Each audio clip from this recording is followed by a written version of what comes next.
শ্রী ঠাকুর বৈষ্ণব রায় সিদ্ধ বকুলতলা দাম শ্রী শ্রী বৈষ্ণব রায় গোস্বামী, যিনি এখানে সাধিত রয়েছেন অনেক দিন, ঐতিহাসিক একটা স্থানে এই মুহূর্তে অবস্থান করছেন জননেতা এম এ কাহার সাহেব, এবং এখানে রয়েছেন আমাদের এই অত্যন্ত শ্রদ্ধাভাজন গুণীজন, এখানে সবাই উপস্থিত হয়েছেন। আজকে দুই একটি কথা আমরা শুনবো এই শ্রী শ্রী বৈষ্ণব রায় সিদ্ধ বকুলতলা গোস্বামী এখান থেকে যে কীর্তন হয় মাঘী পূর্ণিমা তিথিতে, আমরা গুরুত্বপূর্ণ বক্তব্য জানবো জননেতা এম এ কাহার সাহেবের কাছ থেকে। ধন্যবাদ আপনাকে, বিশেষ করে এই যে ফুলবাড়ি টিভি, সবজি টিভি, আপনারা যদি কৃতজ্ঞ। শ্রী শ্রী বৈষ্ণব রায় সিদ্ধ বকুলতলা দাম যে প্রোগ্রামটা আসলে আজকে এখানে আমি প্রথম আইছি।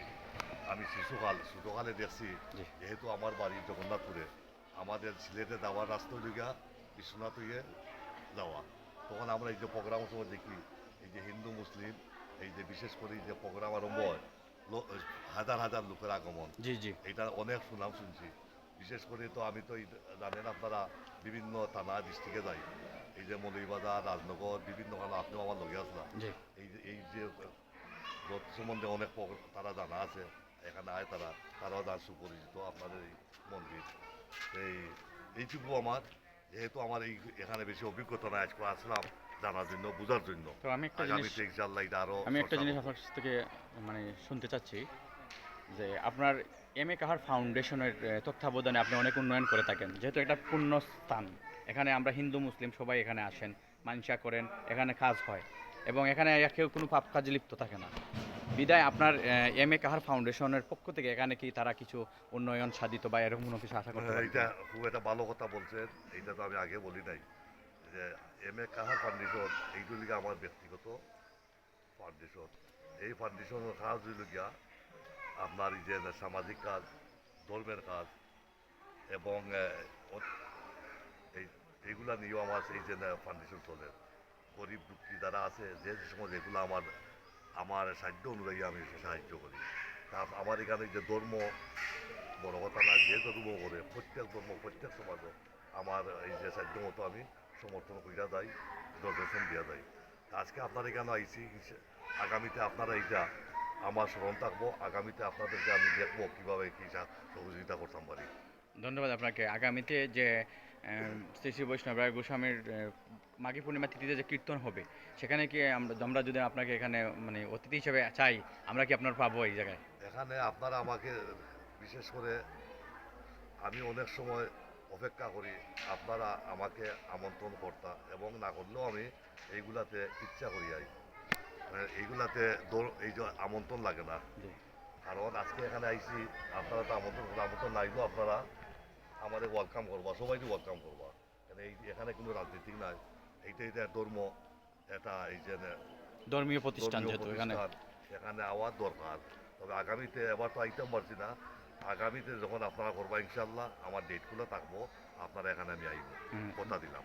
যেহেতু আপনার এই যে এখানে হয়তোবা আপনারা সবাই জানেন এই যে আগামী 12 তারিখ এই আমাদের এই যে বাংলাদেশের সংসদীয় নির্বাচন হবে, আর এখানে আমি ক্যান্ডিডেট ছিলাম দক্ষিণ সুনামগঞ্জ শান্তিগঞ্জে। আমার মাঠ পর্যায়ে কর্মী অনেক সমর্থন ছিল, হয়তোবা দলের থেকে নমিনেশন না পাওয়াতে আমি আর এবার দলীয় এই জন্য সংসদীয় ইলেকশন করতেছি না করলেও এই যে আমাদের যারা এই যে প্রবীণ এলাকাভিত্তিক শান্তিগঞ্জ জগন্নাথপুর সবাই মিল্লা আমাদের ভালো কাজ মনে করছে, আমাদের যে আরও বাজেট সাহেব তাদের যদি আমরা নমিনেশন তাদের সমর্থন করি, বাজেস্টার আনোয়ার সাহেব, আর তার যদি আল্লাহ রহমতে বিজয় হয়, সংসদে দেখতে পারো, বিশেষ করে আমাদের এলাকার কিতা দিতে পারবা না করবা বড় কথা নয়, তবে আমাদের এলাকাটা আমরা সন্ত্রাস মুক্ত রাখবো, যাহাতে সবাই বাক স্বাধীনভাবে চলাফেরা করতে পারে। তা আপনাদের কাছে আমি অনুরোধ করবো আপনারা আমাদের দিকে দেখাশোনা করতাম, এই আশা দিয়া আমার বক্তব্য এখানে শেষ করছি। আল্লাহ হাফিজ। আমরা কথা বলবো সম্মানিত সভাপতি বৈষ্ণবরা সিদ্ধ বকুলতলা দামের।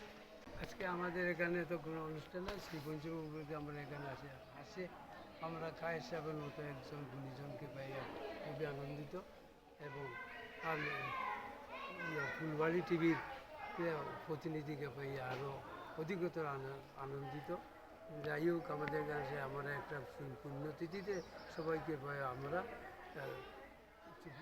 খুশি আছি এবং সবাইকে শুভেচ্ছা এবং আগামীতে আমাদের পয়লা ফেব্রুয়ারি আমাদের অন্তর্ধান মহোৎসব আমরা সবাইকে উপস্থিত যান অতিথি আর সবাইকে আমরা নিমন্ত্রণ করিতে শ্রদ্ধার সহিত যে আপনারা সবাইকে আমরা এই অনুষ্ঠানে যেন উপস্থিত পাই এই বলে আমার বক্তব্য। ধন্যবাদ।